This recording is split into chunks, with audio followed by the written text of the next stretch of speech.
Forbes Gemmell from Discovery Silver. Welcome back.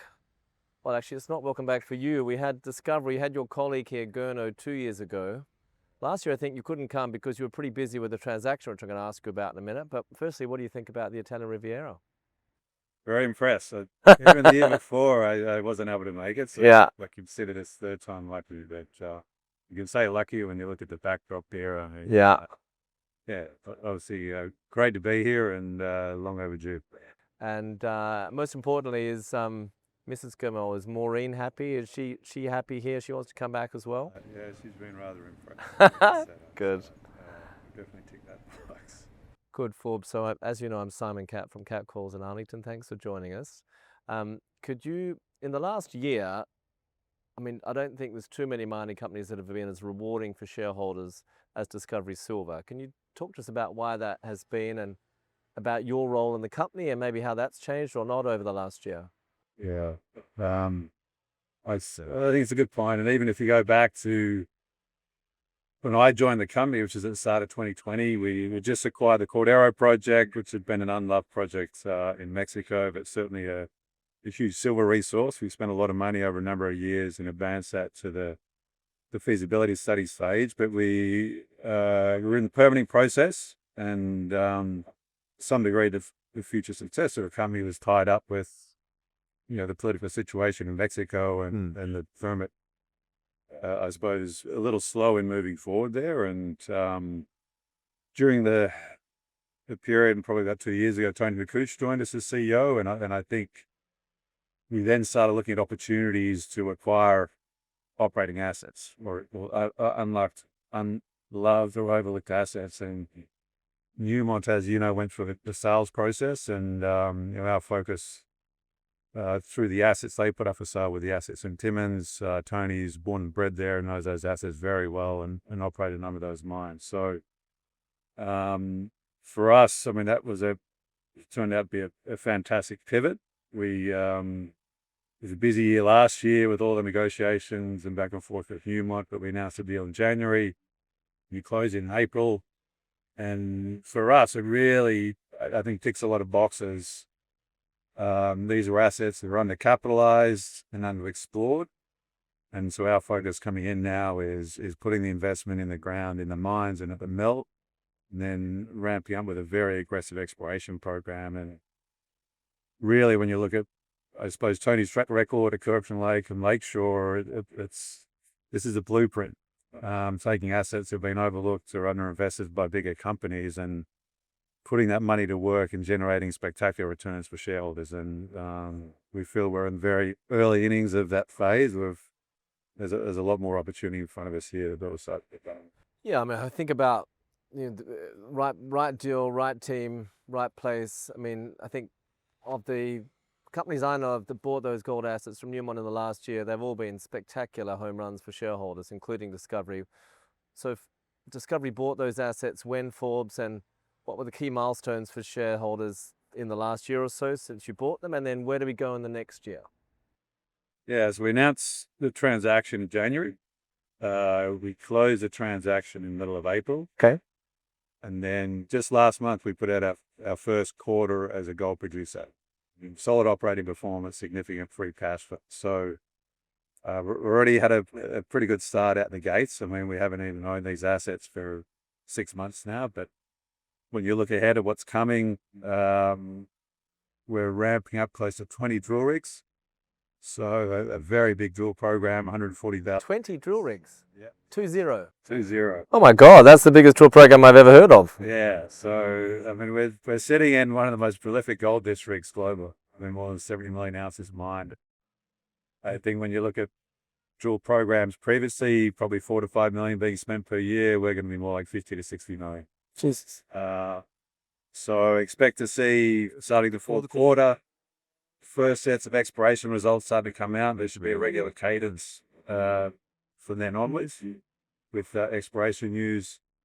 And then we're reporting our quarterly updates, obviously now on an ongoing basis. But I suppose some big catalysts when you look ahead to next year. One, we're going to be looking at updating our technical report. When we announced the acquisition, we didn't have time to really reflect all the opportunities we identified in our due diligence process. And the big ones are really getting the mining rates up, getting the milling rates up, and with that, the costs have come down. So we want to be able to articulate with either a reserve and resource update or a technical report update next year. In addition to that, we have two large-sized deposits that don't really feature in the valuation of discovery right now. One being Dome. There's 11 million ounce resource there that sits next to a mill in Northern Ontario, and that's a company maker in itself. And we feel we get little to no value for Dome. So look at getting an update out on there. As well as TVZ, a large underground deposit that sits next to Hall Pond, one of the underground mines. If you're getting an inaugural resource estimate out there next year. So there's a lot ahead of us between those major catalysts plus the exploration use, as well as just optimizing the operations there. Yeah, it's quite amazing to reflect on the journey you've come on in a year. Like a year ago, you were capitalized at about $300 million. Today, the market cap of Discovery is over $3 billion. Right. Yeah. And what is the potential for? So you mentioned Dome. That's not in your current production outlook because you haven't done the work yet. And you mentioned TVZ zone. So what could the production of Discovery be in the coming years?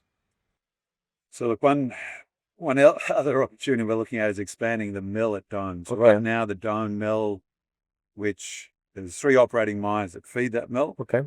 That runs at around 12,000 tonne a day. And so our production profile right now is around 200,000 ounces. Parral, which is the open pit, that's ramping up. That'll take production to around 350,000 ounces. But what we're looking at doing with the mill is actually expanding the mill to get to 30,000 tonne a day from 12,000. Okay, so it's almost 3 times. 3x. And that now creates a processing capacity to bring the Dome mine, which sits next door to the mill, online. Wow. There's a conceptual pit. We have to run with the pit shells, but there's probably a good 5-6 million ounces that we can process within that pit without impacting the milling infrastructure that sits next door. So you now bring Dome online at that high throughput rate, you've probably got production up around 500 to 600,000 ounces. And then you've obviously got Cordero in the background, which if we get that permitted to move that forward, I mean, we could be a 1 million ounce gold equivalent producer within 4 to 5 years' time. Wow, by 2030. From 200,000 ounces to right now. Wow.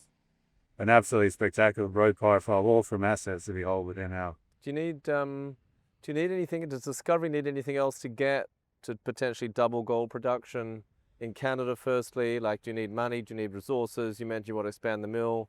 When do you make those decisions to expand to 500,000 ounces if the numbers check out? So look, the main expenses in Canada would be expanding the mill and then bringing the Dome pit online. Okay. So I think as part of our updates next year, we'll be pricing up capital needs for that. Sequencing wise, it works out quite well. The initial focus will be on the mill. We can utilize a lot of the existing infrastructure of the mill, so maybe it's early days, but maybe the cost of that expansion would be somewhere in that $250 to $300 million range, which would give you a spectacular return on investment when you look at what it can bring to the table as far as production goes. And then the Dome pit, we've got to look at the pre-strip requirements there, but that could be 300 to 400 million, but very early stages, we need to sort of run the numbers out. Okay. But that would be mostly spent half to get the mill online, because now you can start bringing that. What is Discovery generating in cash flow, either operating cash flow or free cash flow at the moment from your existing production? So, I mean, very rough numbers, if you assume we're producing just north of 200,000 ounces, the AISC right now is around $2,000 an ounce. Okay. So call that a $1,700 margin. So that should be pre-tax, free growth capital, 340 million of capital. Wow. That AISC should come down once we sort of get the capital investment, get the mill throughput up. That'll bring the costs down on the processing side, and we'll invest in the underground mines in particular to get those mining rates up. So we expect that AISC to come down. Okay. Significantly. Okay, so Canada, you can double production, which is pretty amazing, and that can then become a tier 1 gold mine again, which is what Newmont, in theory, were divesting non-tier one gold mines, but they just left a tier one gold mine behind. So that sounds like what big companies do. Good for Discovery shareholders, good for you, Forbes. What about Mexico? So Mexico, look, we're sitting on a pretty spectacular deposit. You've obviously followed very closely over the years. Our feasibility study, which was January of last year, we put out with 35 silver. Silver's a lot higher now, but NPV of almost $2.5 billion. So the permit went in. The main permit's there. The EIA, or the MIA in Mexico, is what it's known as. That went in middle of 2023. Went through this legal and technical review, and so we're optimistic. Hopefully, in the next few months here, we'll see that permit green-lighted Before the end of the year. Yeah, there has been obviously a new president, Claudia Sheinbaum's come in towards the end of last year. I think initial priority has been to clear the backlog of brownfield type permits since she's come in, but I feel that greenfield permits are now going to come into focus and should start moving by the end of the year. Yeah, well, look, as you mentioned, Forbes, I followed Cordero closely. I've actually been to the project in June, and I think the sense I got was if there's one asset, if there's one important new mine in Mexico, which is exactly what President Sheinbaum wants, it processes water from the town of Parral, it gives water back to the town, it uses the wastewater, recycles it, gives the town fresh water. There's an agricultural project, I believe, which it goes to supply, and also, of course, the future Cordero mine. If there's one company that gives the president everything she wants in terms of responsible, sustainable mining, Cordero seems to fit that description. Yeah, look, and from what we're hearing, the key focus for any greenfield project is going to be are there any environmental sensitivities? Are there impacted indigenous communities? And then what's the local social support for the project like? And you've been to Parral. It's an old mining town, yeah. Back centuries. Exists for silver. Yeah, particularly strong support there locally. Environmentally, water is probably the key sensitivity, as you flagged, and our projects, there's a water treatment plant in Parral that needs upgrading, and we're proposing to come in and invest the capital to upgrade that treatment plant and use a portion of that discharge water as our primary source of water for the mine. So I think that's a big tick of the box in terms of and a win-win, I think for Mexico and the project itself, in terms of our water usage and how we're going to go about that. And you've been to the project site itself. It's a pretty benign, homogeneous landscape. There's no real impacted communities that are locally there. And then Parral, so we're going to be our source of labor. It's actually a central base for other mines in the region. So it's a pretty good backdrop in terms of being able to take a project forward and having that social support. And given there aren't any specific environmental sensitivities, I think they're well positioned. In addition to obviously the size of the project, and this is going to be one of the world's biggest silver mine, it's going to create a lot of jobs. It's going to have a huge economic impact in the region and as well as federally within Mexico. So Forbes, that's a lot to take in. Can I just recap that? So starting in Canada, you think over the next 3 to 5 years, you can double production from 200,000 or 300,000 ounces to 500,000 or 600,000. You've got one of the world's top mining guys, Tony McCooch and his team, who've done it all before. They've got lots of shares, management's invested in the company. So they've got everything they need to actually get to the next stage, except for maybe do the work on the studies to expand the mill, etc. So you double production, you become a tier one gold producer, producing, presumably you double the cash flow. So suddenly instead of doing 300 or 400 million of cash flow, you're doing almost $1 billion of cash flow at lower costs at the current gold prices. And by the end of this calendar year, 2025, you can potentially get a permit, and that will unlock the world's largest silver reserve and a future 20 million ounce a year silver producer, as well as the gold. Is that right? Summed it up perfectly.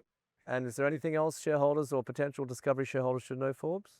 No, that's it. I mean, it's going to be, I think we're all really excited internally what lies ahead. I mean, like I said, we could be 4 or 5 years at a 1 million ounce gold equivalent producer. Wow. 2 great jurisdictions, obviously Ontario and Mexico. And now it's focusing on executing on that plan. And we feel that we've got the right management team and group to be able to do that. So exciting times ahead. Good. Well, Forbes, we hope you'll come back and tell us about it next year at the Arlington Rapallo and enjoy the Italian Riviera. Thank you for coming. Yeah, thanks for having us. Cheers. Thanks, buddy.